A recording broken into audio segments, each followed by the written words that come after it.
नमस्कार, मैं आपका मित्र वीरेंद्र। आप देखना शुरू कर चुके हो वीपी न्यूज़ के सभी दर्शकों को नमस्कार। आज हमारे साथ लाइव जुड़ चुके हैं सुरेंद्र आर्य जी, प्रदेश मंत्री हरियाणा, भारतीय जनता पार्टी। नमस्कार जी। नमस्कार वीरेंद्र जी, नमस्कार। हमारे वीपी न्यूज़ पे आपका स्वागत है। धन्यवाद। आर्य जी, आजकल आपके काफ़ी दिनों से पन्ना प्रमुख सम्मेलन चल रहा है, तो पन्ना प्रमुख जनता में ये है भी पन्ना प्रमुख सम्मेलन ही चल रहा है, धरातल लेवल पे कुछ कार्य हो भी रहे हैं? Virendra ji, Bharatiya Janata party cadre based party है और ये वो पार्टी है जो बूथ से लेकर के राष्ट्रीय स्तर तक अपनी एक रचना बना करके चल रही है। पन्ना प्रमुख हमारी वो सबसे महत्वपूर्ण और निचली इकाई की रचना है जो सीधे सीधे अपने बूथ के अपने वोटर्स के साथ संपर्क में रहते हैं। हर बूथ के ऊपर जितने वोटर्स हैं, हर पन्ने के ऊपर जितने वोटर हैं, उसका एक प्रमुख हमारा पन्ना प्रमुख है। और पन्ना प्रमुख होने का मतलब ये है कि भी मैं कम से कम 15 से 60 परिवारों का एक मुखिया के नाते मेरी जिम्मेवारी है। केवल वोट लेना हमारा मकसद नहीं है।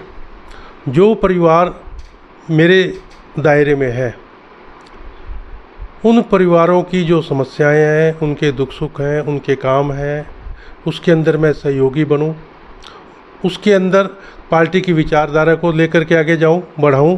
और ये पन्ना प्रमुख की एक सबसे महत्वपूर्ण भूमिका है, जिसको लेकर के हर व्यक्ति, बड़े से बड़ा पार्टी का पदाधिकारी, किसी के पास चाहे कोई भी दायित्व है, वो अपने अपने पन्ने का प्रमुख है। मैं भी अपने बूथ नंबर 16 का पन्ना नंबर 9 का प्रमुख हूँ।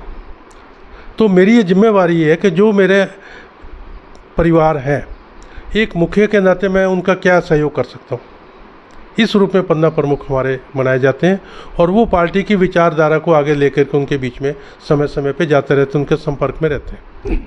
एक आयुष्मान कार्ड वाली आपकी स्कीम चल रही है, तो आयुष्मान कार्ड लोगों के बना दिए या वास्तव में किसी को बेनिफिट हो रहे हैं? आयुष्मान कार्ड की जो कल्पना की गई थी कि गरीब से गरीब व्यक्ति का भी अच्छे से अच्छे 5 स्टार हॉस्पिटल में इलाज संभव हो सके, कभी सोचा भी नहीं था किसी गरीब आदमी ने कि भाई अगर परमात्मा ना करे कोई मुसीबत आ जाए, किसी बीमारी से मैं ग्रस्त हूँ, तो कहाँ इलाज कराऊँ, कौन मेरी सहायता करेगा। मेरी ऐसी स्थिति नहीं है कि इतना पैसा मैं लगा सकूं, जाकर के मेदांता में, फोर्टिस में, अपोलो में, किसी बड़े हॉस्पिटल में इलाज करा सकूं। ये माननीय नरेंद्र मोदी जी की सरकार ने ये योजना प्रारंभ की और हर व्यक्ति को जो बीपीएल परिवार से उस आय सीमा के अंदर आते हैं, हर व्यक्ति को 1 वर्ष में 5 लाख तक के चिकित्सा सुविधा निःशुल्क प्रदान की गई। आपने अगर देखना हो तो उन लोगों से जाकर के मिलें जिन्होंने इस सुविधा का लाभ उठाया है। वहाँ ना किसी पार्टी का सवाल है, ना किसी विचारधारा का सवाल है, ना किसी संप्रदाय का सवाल है। केवल एक आर्थिक जो सीमा है, उस आर्थिक सीमा से नीचे जो भी व्यक्ति है, बिना किसी भेदभाव के उस डाटा के आधार पर, उस 2001 की जो सेंसस थी उसके आर्थिक आधार पर जो थे आंकड़े लिए गए, उनको लेकर के उनको आयुष्मान कार्ड बनाए गए। और मेरी जानकारी में तो बहुत से ऐसे परिवार हैं जिनको ये पता नहीं था कि उनका कार्ड बन गया। उनके घर आकर के आशा वर्कर ने बताया कि जी आपका कार्ड बना हुआ है, हॉस्पिटल जाकर के आप साइन करके एक बार कार्ड अपना ले आना। Family ID, Awas Yojana, Ayushman card, ये जब से खट्टर सरकार आई तब से ये कह रहे हैं, जनता कह रही है भी ये हमें तो सारे दिन कागज़ ही उठाने पड़ते हैं, या हमें तो इस झंझट में डाल दिया खट्टर सरकार ने। ये क्यों, क्या है ऐसा इसमें? वीरेंद्र जी, कोई भी स्कीम, कोई भी योजना जब आप नई शुरू करते हैं तो स्वाभाविक है उसमें एक तो कुछ इम्प्लीमेंटेशन में दिक्कतें आ सकती है, क्योंकि सिस्टम नया होता है, काम करने वाले लोग नए होते हैं।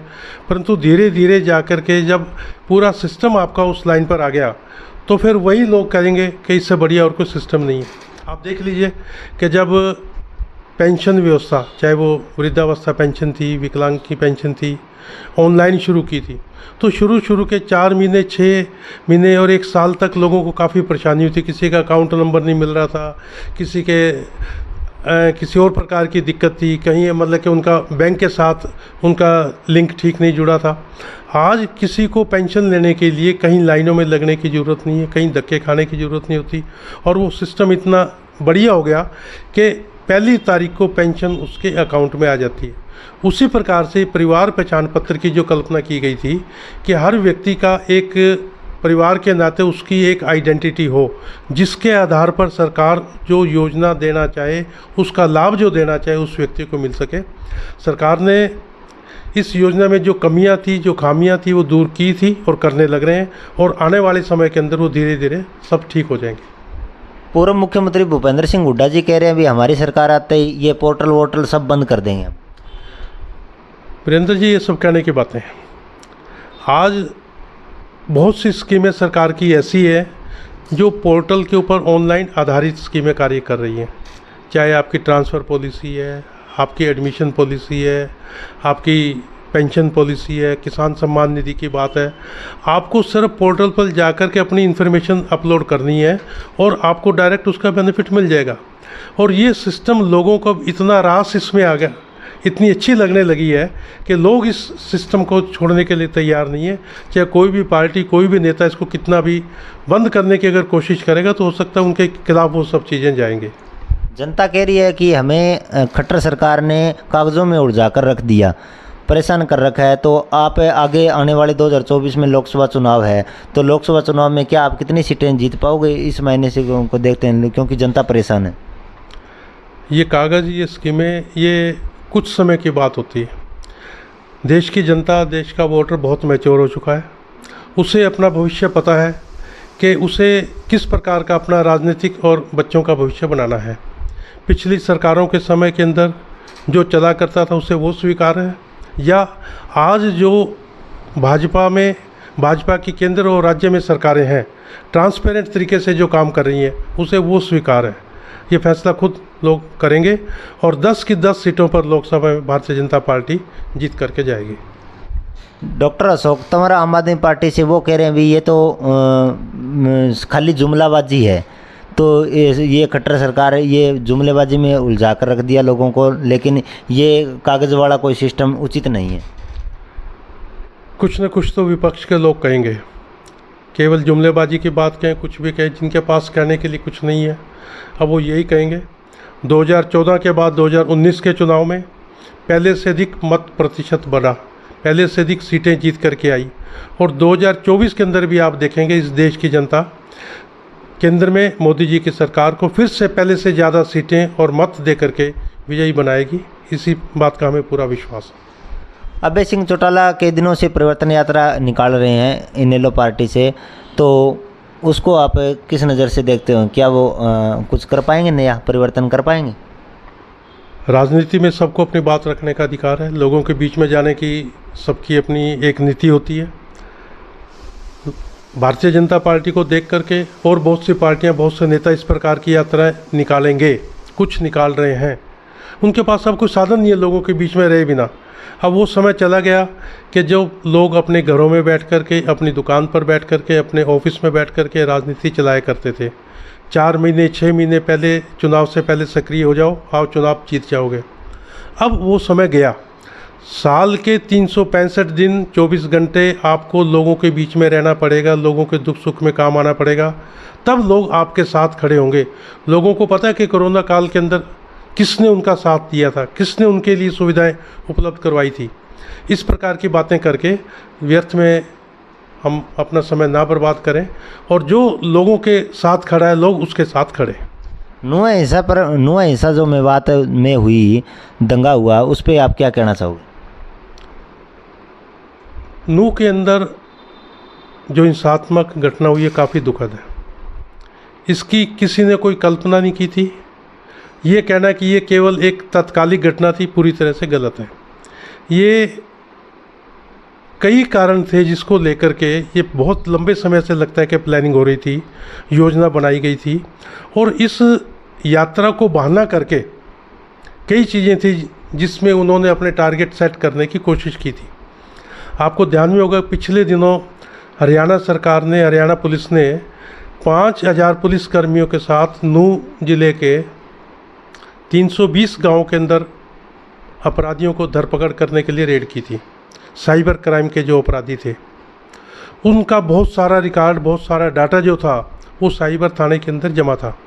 आपने देखा होगा उस भीड़ ने केवल साइबर थाने को टारगेट क्यों किया, किसी और पुलिस स्टेशन को नहीं किया।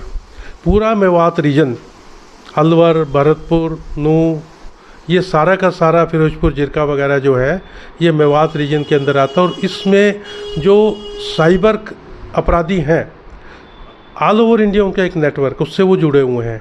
उनके डाटा को समाप्त करने के लिए उनका ये प्रयास था। एक तो ये कारण था। दूसरा कि कुछ इस प्रकार की जो शरारती तत्व है, असामाजिक तत्व है, सामाजिक माहौल को, ताने बाने को ख़राब करने के लिए लोगों को उकसाने का काम करते हैं, उसका भी एक प्रभाव था। इन सब चीज़ों को लेकर के पूरी योजना के साथ किया गया था।